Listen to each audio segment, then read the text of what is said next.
Huddle Breakdown with me, Laura Bradburn. I am back. Mighty jealous of you, Alan. Your holidays appear to be being very good to you. And I can't say I'm having as pleasant a time back home as you appear to be having. But it's nice to see you anyway. Thank you very much, and you. It's been jolly nice, very warm and very relaxing, and nothing untoward. Just good wholesome fun. Excellent. James, has it been nice and warm and relaxing where you are?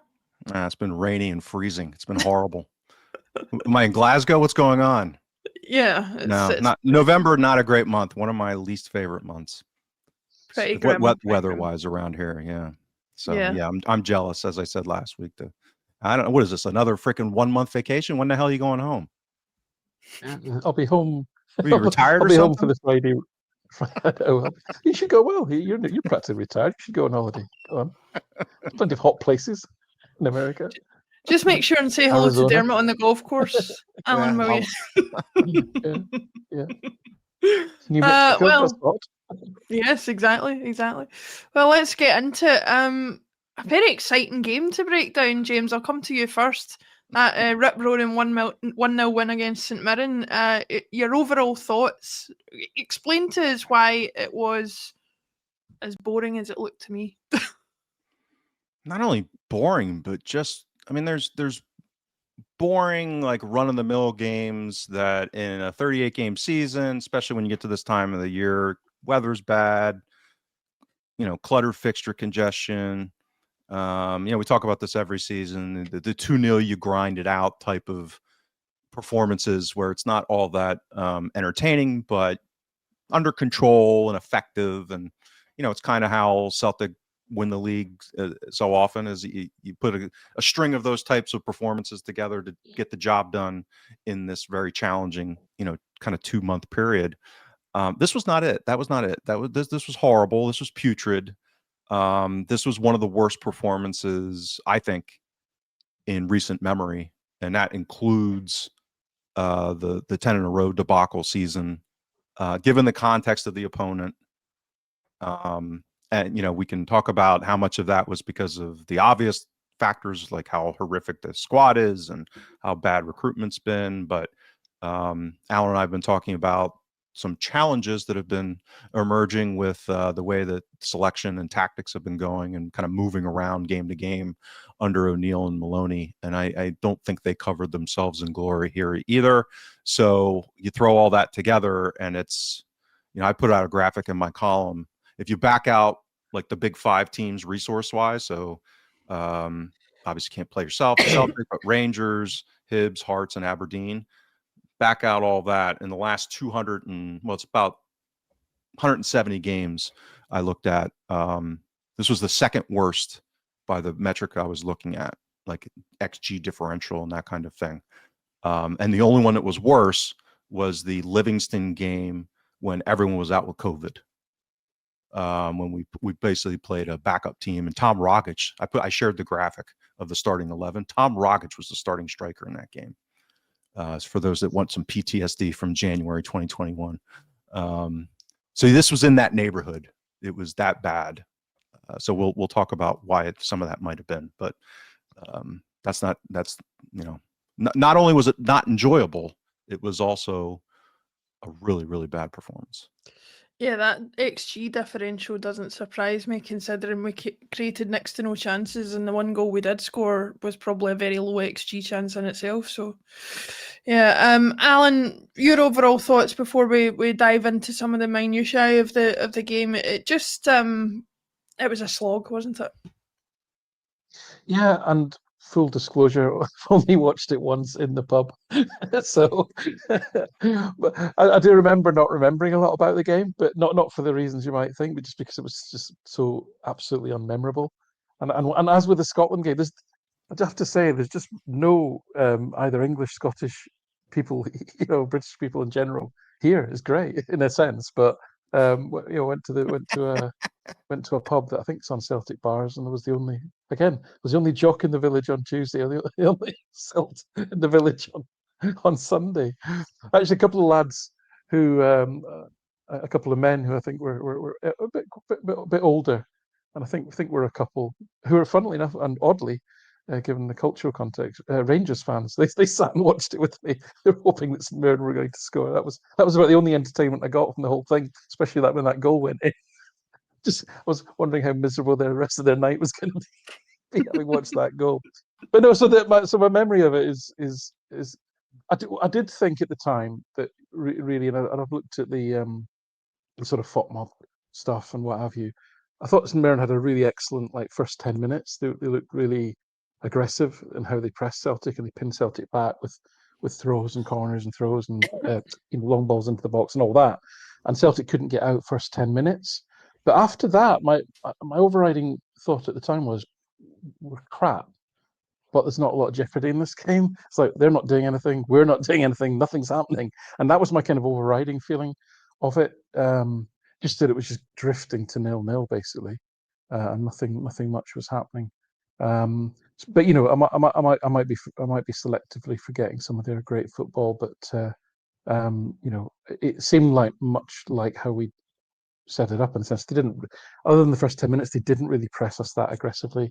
They are quite passive off the ball. They were obviously trying to go very direct. But anyway, I've got some, to put the game into context, as James has done, I've got a few bits and bobs that will come to in a bit. But otherwise, I just thought it was one of these games. No, I'm not saying that we were good, and I'm not trying to gloss over it. I just didn't think there was a lot in the game. I didn't think there was a lot of jeopardy. I thought we were terrible, but then I didn't think they were particularly great either. So, as I say, we'll put it into context though, because you got to give them credit for potentially stopping Celtic playing, or we can maybe argue that was something else. Yeah, let's get into some of that, putting things into context, James. It's difficult because usually people go down one of two narratives when they're talking about why we might have struggled to score goals. It's either the way we chose to play or the selection. Where do you fall on that particular scale? Is it one more than the other? Is it a mixture of both? What's your overall thoughts on, the main reasons why we seem to struggle as much as we did? Yeah, one of the risks that Alan and I have been discussing and contemplating, not as if we have clairvoyance certainly, but was that the departure of Rodgers, was it possible that how good he had kind of knitted together this 4-3-3 shape, that with any kind of material changes could cause it to kind of crumble? That's been my concern. And that evidence against Rangers down to 10 men in the second half was, and the way that game played out was kind of the first piece of that evidence of concern. The Michelin game being an absolute debacle, which we talked about after that game on extra time that week. And then I think we even talked about it the following week again when Allen returned. And now this is the third. So as a baseball aficionado, 3 strikes, you're out, baby.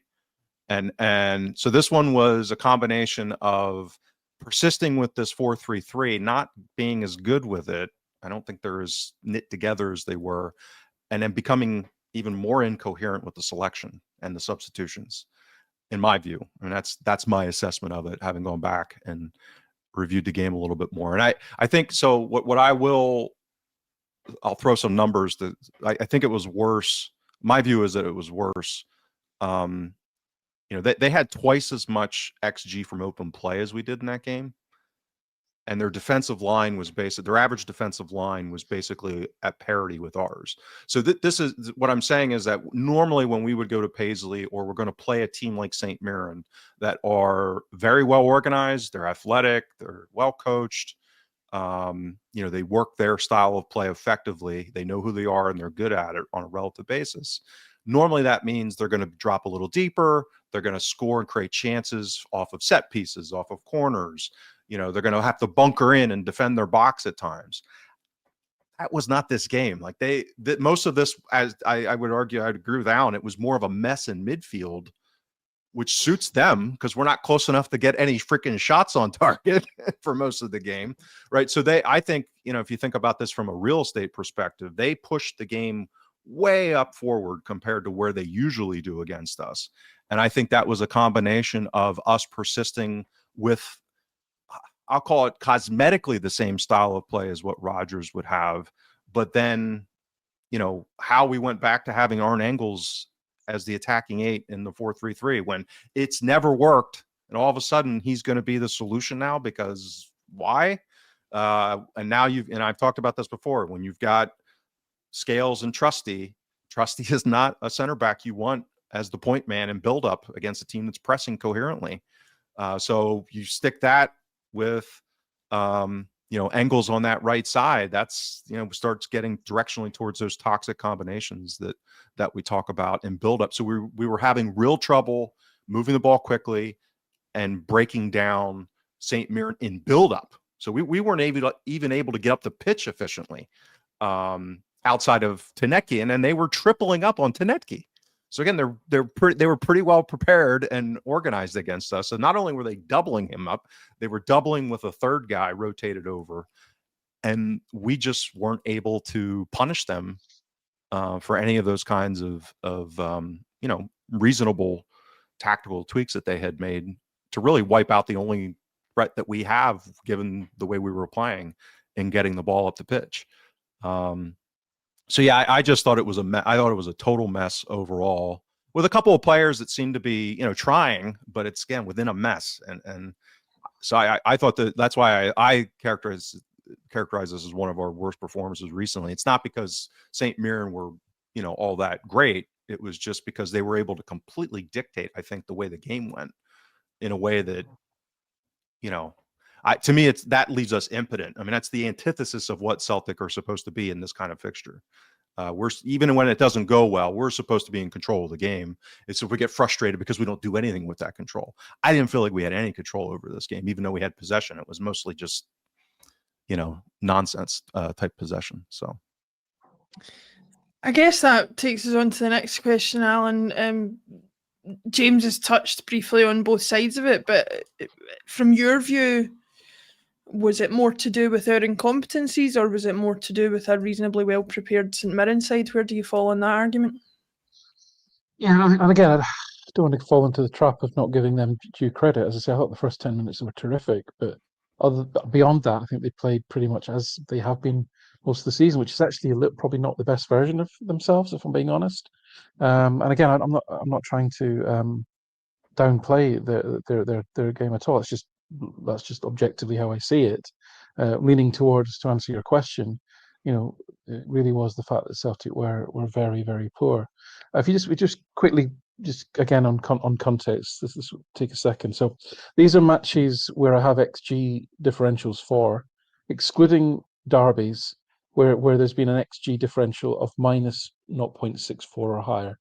And the St Mirren game there at the bottom just falls into that. Now, I think when James did his graphics, I didn't have the time to exclude penalties. So mine includes penalties. His is probably non-penalty XG, which is correct. I would argue a better way of looking at it, frankly, because a lot of these. Just before you go into this, Alan, just to clarify for everybody, if you could just explain what XG differential is, just so that we know the context in which we're talking about this.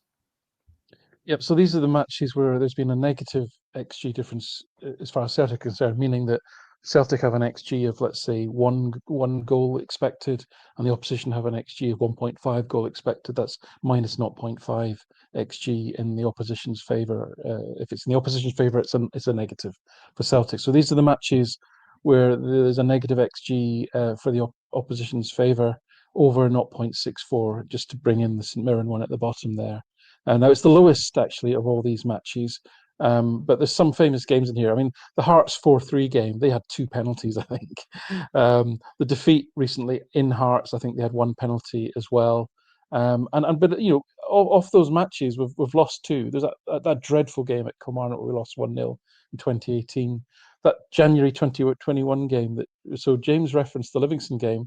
My data picks up the Hibs game, which was, I think, a week later or a week earlier, one of the two. It was the earlier again one, we had, yeah. We had a scratch side out.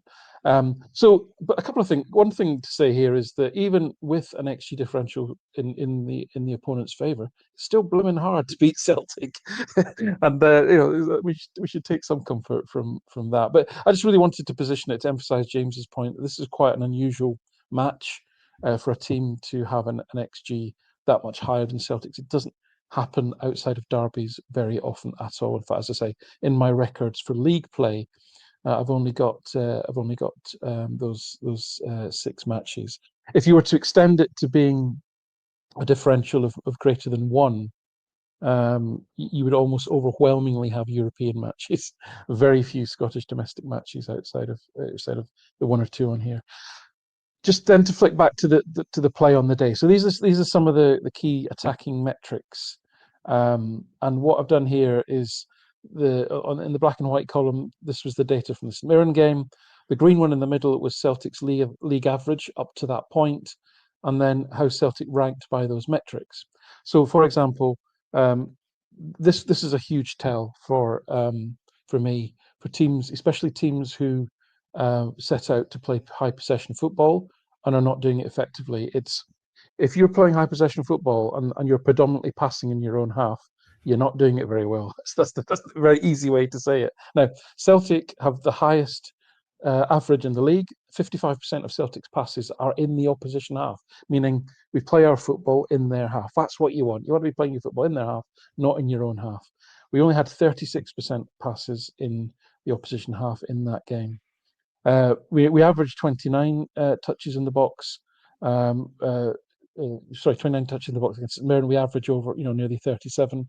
Again, that's the highest in the league by about 5. So 5 as a proportion of 36, by a reasonable percentage. We get the ball into the box more than any other team, and singularly failed to do that against St Mirren.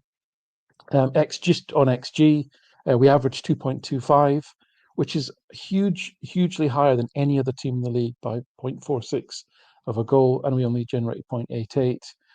Big chances, we averaged nearly 4 a game. That's 1 more than any other team in the league, and we created none. Final third entries, we averaged 80. We were down to 57. We have the highest final third entries in the league by 15, which again is a massive percentage. And in terms of passes completed in the final third, we achieved 117. We normally average 164. Again, that's the highest in the league by 59. So again, if you want to look at this positively, there's a whole range of attacking metrics there that even if we consider the Dundee performance away, the Hearts performance away, that performance, the dreadful Derby match, the struggle at home to St Mirren, even if you're taking into account all of those poor displays, we are by miles the most effective attacking team in the league. So that should give us some optimism for the season. It really should, because I think we'll talk about the state of the league challenge in general. But Celtic, despite all of the problems that we're facing, are still broadly, the most effective attacking team in the division, but not against St Mirren. But when so many things go wrong like that, when so many things are ineffective, that to me speaks to systemic failure. Because if you look at it, you think, well, okay, we know that players like Johnny Kenny's not going to be brilliant every game. We know what Daizen Maida's like if he's not running past his fullback, he's just recycling the ball backwards. We know that Hatate, is he on it? Is he not on it? And depending on which way it goes, how effective it is. We know Engels as an attacking 8 is a disaster. But when all of those things manifest in the same game, like nobody has a good game, then you sort of think, well, it's got to be systemic. Can everyone just choose to have a bad day at the same time, or have they just not been set up right? So I would tend towards the sort of systemic argument. I mean, that touches in the box. So Tenetki had 8 touches in the box. The other 5 attacking players, so McGregor, Hatate, Engels, Maida, Kenny, 7 between them, right? That's just nuts. So we weren't. What this shows you is, we weren't creating chances, but we weren't even playing football in the right areas of the pitch. We're playing far too much football in our own half. Now you can give St Mirren some credit for that, but as I say, we generally manage to find a way to solve for that. We don't generally fall into that trap of and that, again, that just speaks to, it can speak to many things: lack of movement, lack of availability of forward players. People getting frustrated at Ralston continually turning and going backwards. Well, he's not going to just give the ball away. He's not just going to launch it down the line if there's not an option open for him. I'm not saying he couldn't be more aggressive with his passing. There's always a bit of both in those things. But as James says, Rodgers' team was very, very well drilled, and I keep banging on about this. You can't if you take that away and try and tinker with the fundamental structures of the game model, suddenly some of the quality issues become really obvious.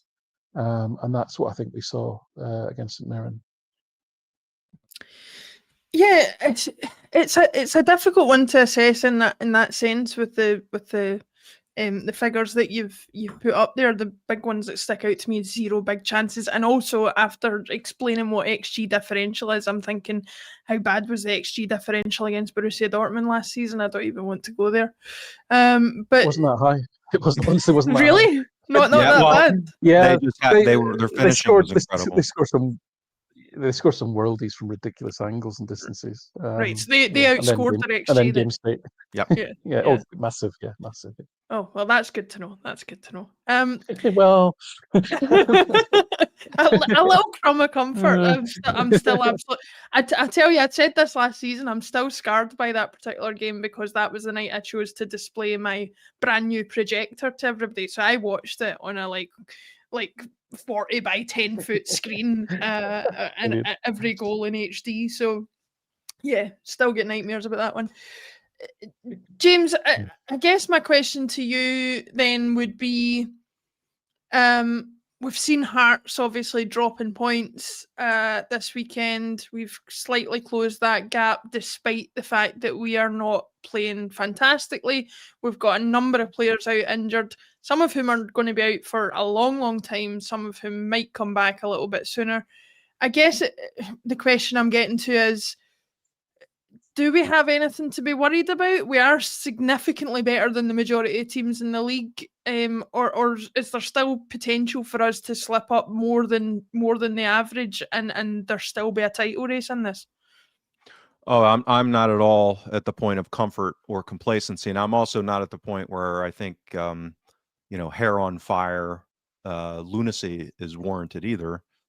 I think so. The way I'll describe it is, I think, and it's what I kind of intimated in my column this week, I think Hibs is kind of who Hibs is, and they'll probably be, as Alan's hinted at, they've been solid, really good, better than any third place team in the league in recent memory by like a notch. Like, they're really up there, and their consistency of performance levels has been really good. So that's I think they're likely to kind of persist in that way. Who knows with results? They've had some kind of bad luck. We call it negative variance at times so far this season.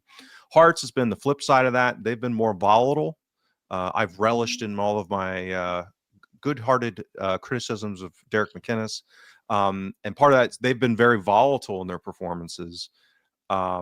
And they've kind of been bailed out by some really positive variance. And that went away the last few games. And by the way, then their results turned. They start dropping points because Kistavridis is not scoring from 30 yards in the top shelf, cutting in on his right. McInnes, for some reason, decided to start him inside this past game. Take the best winger and turn him into a 10.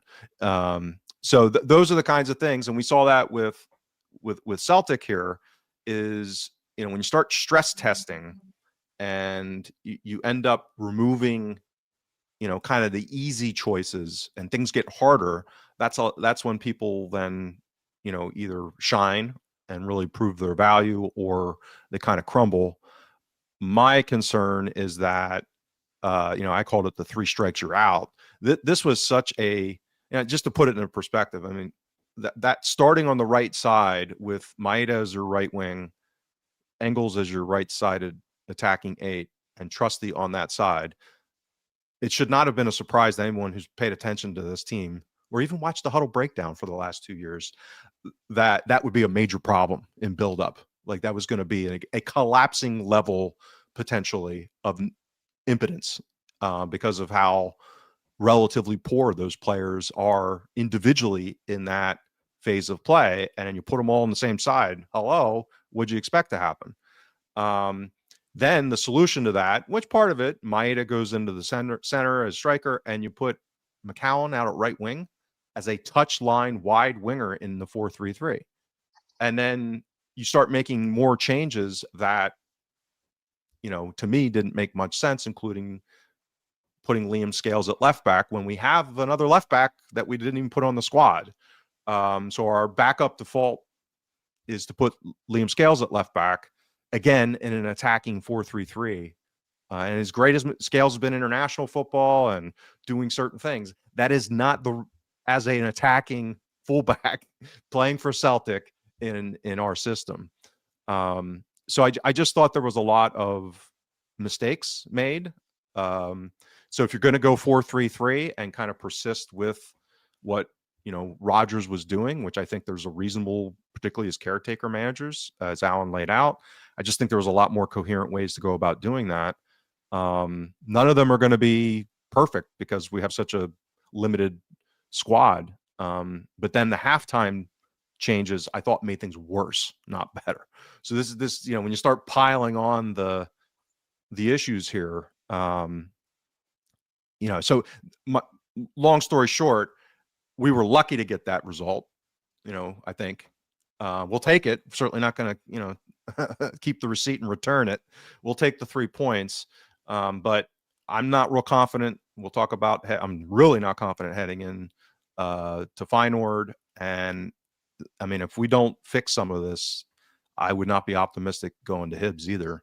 So there's a scenario where we would have dropped 6 points here based off of like the level of play that we're actually getting out of this team heading into a new manager. And Alan and I have talked about the degree with which there's a lot of risks just because of the transition period that Wilfred Nancy is going to encounter, even if he's as good a coach as we hope he is. And I think he is, to do all this stuff on the fly in the middle of December in this fixture congestion is going to be a challenge for anybody. So I am not complacent.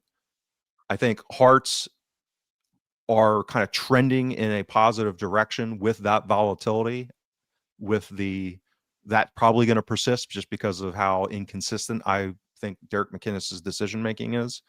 And then Rangers, the big X factor. We just don't know what's going to happen there because of how objectively putrid they've been, and how Rolls kind of steadied the ship, but not really on a performance basis. They've won 4 in a row, but they have not been performing that well. So we're just going to have to see if that, if they can kick on, so to speak, because they're performing at a level that, it's not evidence of where their talent level is, even if their talent level is way below where it should be, as their director of football probably just paid for his job and getting sacked with the CEO this week.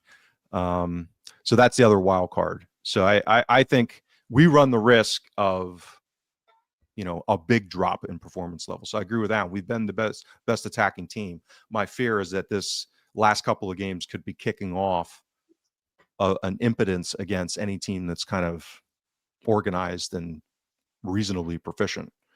And that would be a major concern that would bring the whole kind of league campaign into bigger jeopardy. Yeah, it's interesting that you mentioned the 2 sackings at Rangers this week. Chris Boyd, Alan, I saw you tweeted about it, boasting about the fact that Rangers have had the testicular fortitude to do what Celtic couldn't and get rid of their sort of less than satisfactory men at the top. And as to paraphrase Alan, that's not the win you think it is, Chris. But Alan, I'll get your thoughts on the prospective title race in a second, but one thing I did want to ask you about, because it is a big talking point, and obviously you are in touch with the Yorkshire Whistler a lot. I appreciate you might not have had a chance to discuss these decisions with him. The Rangers one is another one for another day, but looking at our game specifically, an awful lot of conjecture around the St Mirren goal that got chopped off. For anybody who doesn't remember, Liam Scales booted the ball into his own net. I think clearly in an attempt to get it away from a striker he thought was going to pounce on the ball, who happened to be in an offside position. For me, it's an open and shut case. Is it any more complicated than that for you, Alan?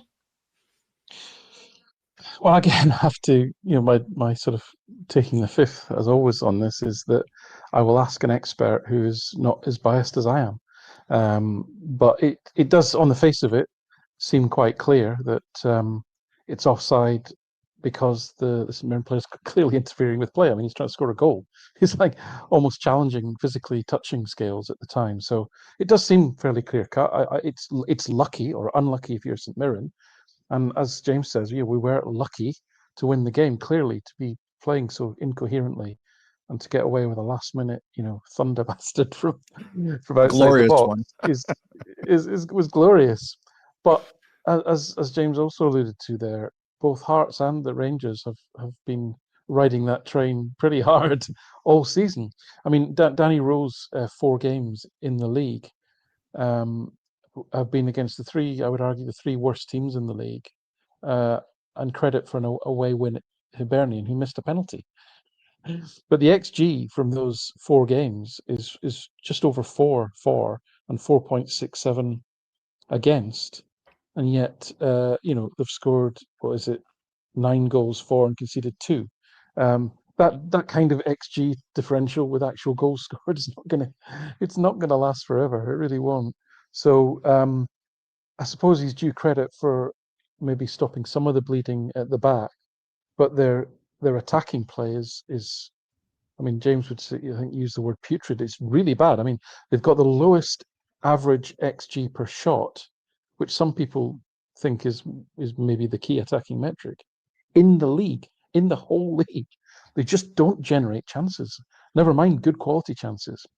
We don't. So we don't even know if Chermiti or Miovski are any good, because they simply don't get any chances to play with. They might get between 1 and 2 shots a game at most. So he's not really done anything to solve that one. Coming back to your point about, will the change of CEO and football director, whatever he was called, will that change that? I don't think it will, because what people I think are completely misunderstanding on that is that, obviously the Rangers fans are taking it as a win. That's another couple of diddies that we forced out, and my goodness, has there been a lot of diddies over the last 10 years that they forced out. And it isn't Kavanagh showing leadership and resolve in making these decisions. They're not really surprising decisions. I mean, let's look at the reality of this and just take a step back. Kavanagh and his unknown gaggle of investors, they didn't hire these guys. They didn't hire Stewart. They didn't hire Thirlwell. So they don't feel any great investment in them. They've given them 6 months to see what they can do. And what have they done? They've delivered a nearly £15 million loss, which nobody talks about now because that was last week's news, and nobody's joined any dots between that decision and the sacking of the 2 people responsible for it. Stewart as CEO is clearly accountable for the financial performance of the company, and Thelwell is responsible for player trading, and he has failed to get the high earners off the wage bill and to bring down the football costs in line with revenues. So what people have ignored as well is what Kavanagh's actually said. Now, Kavanagh strikes me as being a very capable and intelligent man, and he's very careful about what he says and how he says it. But he said himself that as far as he was concerned, that Danny Rowe stabilised. I don't think we use the word stabilised, but performances on the field have improved. Therefore, he's not here to effectively look into the football side of it. He's looking at the business side. Why is he looking at the business side? Because they've just posted a £15 million loss, and they are not there to put up money for losses. They're simply not. So that any notion that Thelwell and Stewart, they clearly have overseen horrendous recruitment. There's no doubt about that, and therefore that side of it will probably improve. But improve with what? Improve with what money? There's a 15 million black hole there. And remember, they've been posting games in the Europa League, 10,000 people below capacity. That's a significant hit to the, and they're not, and then it's going to be incredibly unlikely that they'll get out of the and into the knockout stage. It's very low, very low. I think Opta has it maybe 1% or less. So they're going to be looking at significantly reduced revenues this season. James and I were just speaking that outside of Raskin, I don't think there's much in terms of, player trading that they can flip players. But we talk about player trading as a means to improve revenues and generate money to invest in better players. This isn't player trading for that purpose. This is player trading to plug holes in the, in the balance sheet. So anyone thinking there's going to be like a massive splurge in the January window is sadly deluded, because they're going to have to cut costs, they're going to have to get the wage bill down. Huffman has been very clear about that. He's not. The first thing he said in his statement when they took over is sustainability. This club will be, we aim to deliver success sustainably to this football club. And he's just reiterated that to Sky TV today, and he's taken action because of the financial performance of the company, not the footballing performance. So it's a rocky road for them, I think. Danny Rowe, as we've said before, very capable coach, very good guy, but not a magician. And we've seen in the early games, they've got good results, 4 wins, but by the XG, 4 draws wouldn't have been ridiculous, frankly. But they've played the three out of the 4 weakest teams in the league. So I think there could be some rocky times ahead for them. Hearts, as James says, they're on such a roller coaster, really, such variability in their performances. I mean, by the XG numbers, they probably should have beaten Aberdeen, but then again, a lot of that's game state. Most of their XGs generated after they go a goal behind, and Aberdeen start to sit in a little bit. I watched most of that game. They weren't very impressive to me. They were far too stretched, huge gaps in midfield. It didn't impress me at all. And as I say, their underlying numbers are not actually that special, in all honesty. But we are where we are, and the concern is, I'm afraid, and this will be very unpopular, but what we've seen from O'Neill and Maloney. And listen, let me be very honest. Martin O'Neill has shown no great desire to be there. He keeps being asked, how long you're there for. And he keeps almost like, I don't know. He's not saying I don't want to be here, but he's kind of saying I don't want to be here. I feel for the guy. He's in a position he probably doesn't want to be in. He shouldn't really be having to do this at this stage of his life. He's 73 years old. So I do feel for him. I don't want to lay into Martin O'Neill, and I won't. But unfortunately, the performances are really poor at the moment from Celtic. They've not come up with, him and Maloney have not come up with a magic formula that better makes Celtic more coherent. Quite the opposite. They've kind of pulled the thread at what Celtic were quite good at, and kind of unravelled that a little bit, and then all these weaknesses have been greatly exposed. So if Nancy is coming in on the 1st of December, we've got the Hibs game to get out of the way. That could be, that on the face of it, that could be I think the best we can hope for, if I'm honest, is we get away with another spawny 1-0 win. And to be honest with you, I'll take it. I'll take that at this moment, because I don't think we're going to see any great uptick in performances in as long as the situation is as it is. Yeah.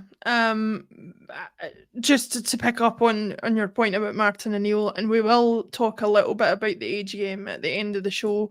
I did tweet in response to a tweet from another well-known large Celtic podcast, and I will say here, again, this is only my opinion, I don't understand going after Martin O'Neill for anything that he says or does in this interim period where he's here. He's here to try and get the best out of the players, to try and navigate us through a very rocky period and to get us from point A to point B. His impact in terms of anything that he can do in the longer term is extremely limited, and I don't really think any of his comments on it are something that we need to be going after the guy for. But, each to their own opinion. Just before we move on to looking at Feyenoord on Thursday night, because of all this talk of XG we've been having, I was thinking about it, and I'm just looking at FOTMob for the Scotland-Denmark game. So 4-2 to Scotland, obviously, with some pretty ridiculous goals. 30% possession we had overall for a start, with an expected goals of 1.76. And then if you go even deeper into it, our XG from open play was 0.37. So, that if for the stats nerds out there, you don't need, or that should show you that, yes, we did score an overhead kick, a goal from outside the box, and a halfway line worldie. Bearing in mind, Lawrence Shanklin's goal will probably have massively skewed that XG because he was practically standing on the goal line when he scored it. But interesting enough to look at, but fun anyway. James, let's look ahead at Thursday. Do we have to?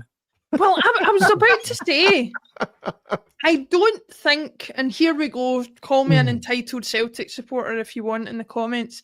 I don't think I've been less excited for a European match and that I can remember.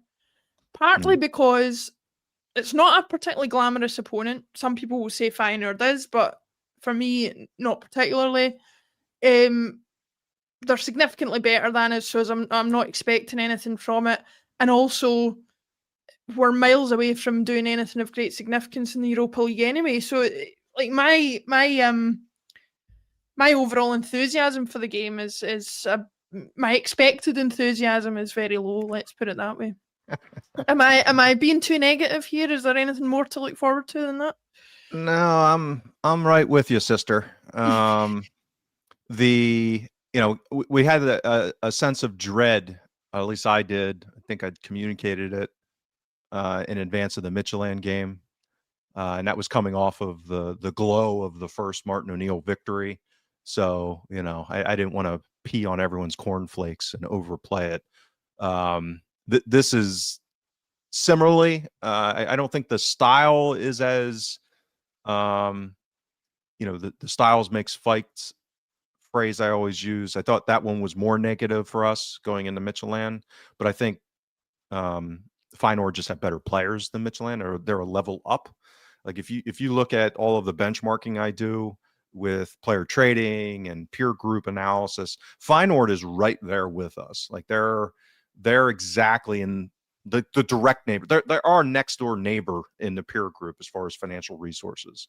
So our size of club kind of overwhelms their domestic revenue that they make because of having a more attractive, league that they play in. So they make more money off of their TV deal than obviously we do in Scotland, but we have a bigger stadium and bigger commercial footprint. So you bounce all that out. We're right there. Wage bills are kind of in the same neighborhood. And they have not been one of the more progressive advanced clubs either. Like they're not a dynamo in any way. I mean, they're well run. They're a decent run club. I mean, it's not, so again, this is why we'll get into with the AGM. People talk about punching above your weight in Europe. We should be punching directly across our weight at Feyenoord. And the fact that we're going into a game like this with this ominous feeling, and quite frankly, I did as well, going back to when we played them in the Champions League in Rodgers' first season, when we were in the first debacle of a transfer window concluding. I think we went down to 9 men in that game in Rotterdam. So, I dread it. They've been a much better run club in football operations. I think we're going to see that manifest on Thursday, most likely. And I'll defer to Alan. He's put together a bunch of the data that will flush out a little bit more why I think they'll give us some problems. And particularly if we line up anything like what we did on Saturday against St Mirren. I mean, if we try to play those three players on the right side like we did against St Mirren, it's going to be a train wreck. That would be my expectation. Anatomy of a train wreck, Alan. Over to you. In what ways is this going to be the disaster that both James and I are expecting? Yeah, the numbers behind a train wreck, and yeah. So spoiler alert: there's no good news ahoy. So this is Eredivisie. So this is domestic league play. It's just a very high level sketch of both their attacking and defensive performances. They've got the lowest XG conceded in the league, even though they're second. They've actually lost the last 3 matches, Feyenoord, and they're actually in. We'll come to the Europa League in a minute, but I'll just throw in a little bit of positivity there. They're also top in the division for possessions won in the final third, meaning winning the ball back high. Their goalkeeper only makes 2.1 saves per game. They have the least clearances. They don't foul that much, even though they put in quite a lot of tackles. I'll come to their pressing in a minute. So defensively, they're pretty good. And in attack, they're top for XG, third for volume of shots on target, second for number of big chances they've created, fourth for average possession, fifth for accurate passes, bottom least number of long balls. So that's perhaps a good thing maybe for us, not being caught out over the top. Fourth for accurate crosses, and first for touches in the box. So they get into the opposition box a hell of a lot. In terms of the Europa League play, they've actually had a really bad season. They've actually only won one match, but they've lost to teams like Stuttgart and Aston Villa, and even Braga, who we saw at Celtic Park, were pretty decent. So yeah, they've not had good results. So it'll be interesting to see, given that they are second in the league and lost the last two league matches to teams that you wouldn't expect them to lose, to Go Ahead Eagles and to Nijmegen, who apparently are a terrific side this season. That's kind of unexpected. So whether they haven't been shuffling their squad around between Europa League and league play, they've been playing pretty much their first 11, I guess, as much as they can. Not a lot of rotation. So whether that changes a little bit, given their disappointing league performances of late, I don't know. But I'm clutching at straws, basically. They have the most high press shots in the competition, the most clear shots in the competitions. But they're one bit of good news is they don't generate much XG from set pieces. So that's another bugbear that we can perhaps not worry about too much. They're kind of okay for XG created, 1.24. They're quite low on our average XG per shot, and they're kind of okay for total shots. So the performances in the Europa League have not been amazing, other than their pressing, which we'll come to, because they're actually, we seem to have somehow ended up playing all the teams in the competition that are really aggressive pressers of the ball, and then these guys are probably equivalent to us, actually. But again, that was Celtic under Rodgers with a very organised press. I do feel under O'Neill it's less well organised. So and these guys play really high. They play an even higher line than we do. I think we were up at like 49 meters. They're way beyond 52 meters.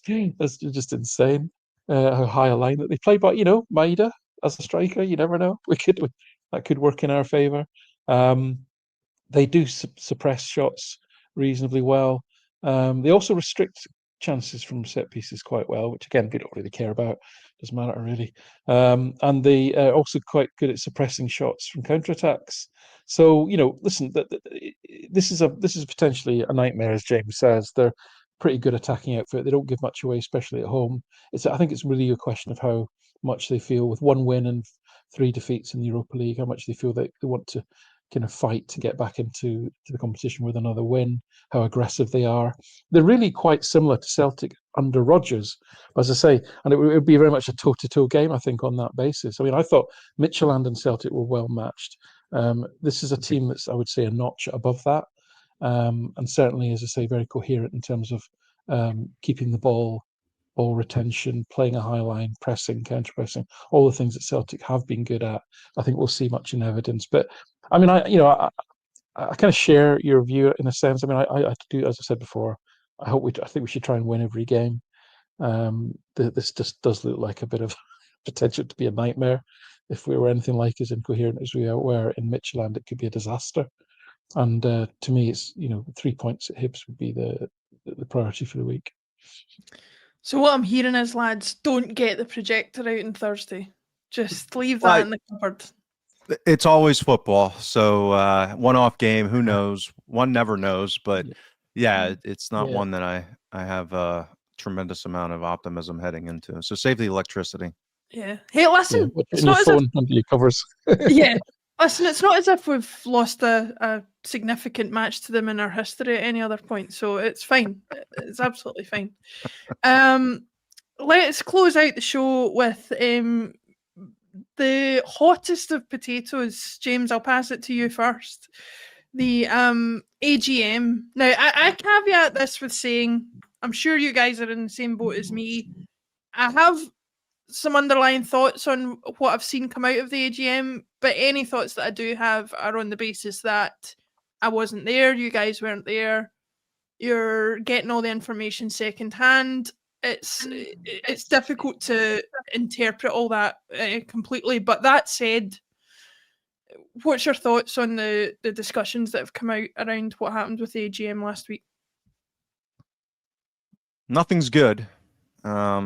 Speaks to I think it speaks to, I think Alan referenced it was a great way to frame it weeks ago now, or hell, maybe a couple months ago now, which is it's like a married couple that's in the midst of a divorce, a messy divorce, where people say stuff to hurt each other intentionally, and it gets very emotional, and people start talking past one another, and then get, clutch pearls, like they're offended even when they're not, and don't own up to their own responsibilities and their own actions at times, provoke one another intentionally. I mean, it just descends into, for anyone who's been around messy divorces, that's why I think it was such a great analogy from Alan. And unfortunately, it just seems like it's continuing to kind of spiral in that direction. I try not to get too much into the specifics on like who did what and whose interests and that kind of stuff. I don't think that's my place, particularly someone who's not, in Glasgow or attending games. So, people have to tolerate me enough as it is. The nice people that do in talking about performance type stuff. So I try not to get into these kind of issues too much. But my analysis of the situation is that probably the more effective actor on the day was the board, and Ross Desmond in particular, because if you're trying to fracture people in your competition, I think they did achieve some success in doing that. I don't like that they did that. I don't like the way they went about doing it. But again, if you've got the scumbag lawyer is your lawyer in the divorce, sometimes you're going to get more out of the divorce than. Yeah, that's sometimes the one you want. Exactly. You want Better Call Saul as your divorce lawyer. So yeah, and I have no love lost for Mr. Desmond Ross, as I affectionately call him, Fredo, which I won't get into on this show. But yeah, I thought probably more effective because there is a silent majority. There are people who don't like elements of what's going on, different aspects of the support. And I'm just saying that objectively. I'm not rendering my opinion on good, bad, or indifferent. So it was kind of a nice cynical way to lob a grenade into that crowd and try to fracture it. And I think probably, unfortunately, they did it and probably had some success with it. Yeah, I mean, Alan, there will be people watching this who will say that the behaviour of some of the people at the AGM, the supporters, was not productive because it was never going to lead to a productive conversation. There will be some who will say they were entitled to act the way that they did to make their feelings known. There will be some who will be backing the board, and some saying that the choice of language that the board used was demeaning, and we've seen every argument. What is your overall impression of just the feeling amongst the Celtic support at the moment, and the toxicity that has arisen from this kind of explosive meeting as it was? I mean, we're seeing, dreadful behaviour really across the board. And as I say, it's as James said, it's one of these horrible situations where people kind of screaming at each other across the kitchen table, and nobody's really listening anymore, and it's just screaming and it's just noise, and we're not getting anywhere. So I try and look at these things on the basis of how do you move forward really. I think as a Celtic support, first of all, we probably just need to acknowledge some realities that we just have to acknowledge, right? In that we are in an absolute bind as far as Dermot Desmond's vice-like grip over Celtic Football Club, and he's showing no indication, and in fact quite the opposite, that that's ever going to change. Between him and, we can speculate on other shareholdings from other parties, commercial, corporate, or otherwise, whether there's actually a body of consensus there behind Desmond. That may well be the case. Now we know that rich people do fall out, and that can change. But even so, 35% is very difficult to shift. And as I say, showing no signs of wanting to do that. So we have to accept that. That is the reality of it. We don't like it, but that is the reality of it. And the only way that that's going to change is through, shareholder agitation, which is going to be, as we said before, a slow process, worth doing it. the activity to reunite everybody on the register with their shares and to have everybody represented is a good thing to do. It's the wholesome, correct way forward, and it may lead to greater shareholder ability to hold the board to account. So tick. Otherwise, you're looking at a buyout. And that the way, Desmond may well walk away for a ridiculously large check, but it will be a ridiculously large check that will probably be far greater than the true value, market value of the football club. And then who are we going to end up with, right? So, I think that is a reality that we probably just have to get our heads around and accept. That's the world as we find it. It's not how the world as we want it. It's the world as we find it. The other aspect of that, of course, then is that, again, we don't like it, but we know that anyone that's in a position of authority at the football club is only there insofar as Desmond is comfortable with it, that they are performing in the way that they are performing. We don't like it, we're not comfortable with it, but it is the world that we find ourselves in. And therefore, again, screaming at people to be sacked, to get to F and all this sort of thing, number one is futile, because even if those people did walk away, they're just going to be replaced with other people that Desmond is comfortable having in that position. But more importantly than that, even, is just take a step back and think, well, if that was you and you were trying to negotiate with some of your employees and that's the response that you were getting, how would you feel? Would you want to sit down with somebody that was behaving like that and have an adult conversation about the way forward? I wouldn't. You just brush them off, which is effectively what happened at the AGM, sadly. So again, these are all things which are we can hold to be true, that we don't like, but they are the way that the world is. So we just need to move forward from that reality. And then, having accepted some of those things, you can't. The only way you can resolve this is, I'm sorry to get all kind of lefty, liberal, whatever you might want to brand it, but you just have to talk. You have to talk to each other. You have to have a conversation. We have to find a way, and we have to find agents within the Celtic support who are capable and willing of sitting down and having a conversation with people, where you treat it not as some sort of class war or some sort of rerunning of the miners' strike or some kind of conflict, huge conflict like that, but treat it like it is, which is a family dispute. And there will be a number of things on which everybody agrees. So let's write those things down and let's have that on the wall. Because these are all the things we agree on, and it will generally be that we want Celtic to do well, that we want Celtic to be successful, we want it to be profitable. We don't want to get into massive debt. We don't want to take risks with the club. We want to buy better players. We want to win trophies. We want to do well. All those things, I suspect, nobody on either side of this would have any kind of dispute over that is where we want to be. So let's start from there, and then let's start to talk about the things that we don't agree on. And there might be some things that we're just so like that again. So you park them. You say, right, let's put a red line under that, put it on the difficult pile, and then find the next thing to talk about. Which the way I would approach it would be, for example, James did some great work, benchmarking Celtic's performance in player trading versus peer clubs in Europe. I think there's the start of a presentation there that could be given, information that could be shared to say, we think the club is underperforming Europe, and here's why. Bang, bang, bang, bang, bang, bang. These are the facts. These are the reasons. Let's have an adult conversation about it. And that's how you would then. Now, I don't know that they might agree, they might disagree, but at least it's the basis of a conversation about, rather than just shouting and screaming at people, we think these things are wrong, and here's why we think they're wrong, and here's the evidence that backs them up. And can we have the space where we're all going to, it's not even talk to each other, we're going to listen to each other, because that's the most important thing, is that you actually listen. It's not just about talking, it's about listening and accepting that people may have a different view to you, and may have a different view to you for good reasons.